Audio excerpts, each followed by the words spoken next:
এই নকশবন্দি মুজাদ্দিদা তত্ত্বটাকে পার্টি, এটা মুসা আলাইহিস সালামকে আল্লাহ বলছিলেন যে তুমি একটা খিমা তৈরি করো, তুমি একটা ব্যারিকেড তৈরি করো, তার ভিতরে তোমার পরিবার নিয়ে থাকো। দোকান আসতেছে, তিনি বিশাল করে একটা খিমা তৈরি করলেন, বিশাল করে এক ব্যারিকেড তৈরি করলেন। তৈরি করিয়া তিনি তার সমস্ত জিনিসপত্র পরিবার নিয়ে, তার উম্মত নিয়ে সেই ব্যারিকেডের ভিতরে রয়ে গেলেন, সেই খিমার ভিতরে রয়ে গেলেন। সীমার বাহিরে যারা ছিল তাদের রয়ে নিয়ে গেল বাতাসে, আর সীমার ভিতরে যারা ছিল তাদের গায়ে একটা পটাও নড়ল না।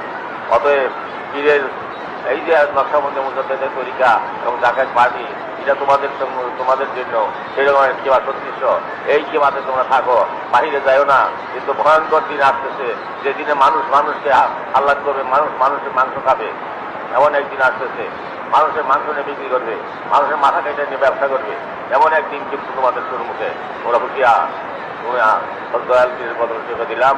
এই রজ্জু কেবলতাদের রজ্জু, এই জায়গার পার্টি ওরা অধিক শক্তিশালী করল এবং পার্টিকে শক্তিশালী করবার জন্য যা প্রয়োজন তোমরা কাজ করো, কিন্তু পার্টি চাইল না। আর সকলেই তরিকার কাজ করো, এবং তোমাদের দেশের অন্যান্য লোকের তরিকার সম্বন্ধে বুঝাইও, যাতে করে তারাও এসে সত্যের আশ্রয়ে আসে, সত্য পতাকার নিচে আসে।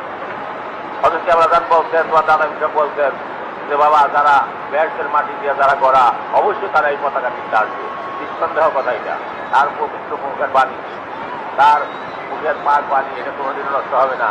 এখন আস্তে আস্তে চতুর্দিকের থেকে ঝড়ের মতো দৈরা আসতেছে, নদীর স্রোতের মতো মানুষ ঘরে আসতেছে এবং তারা তরিকাভুক্ত হইতেছে।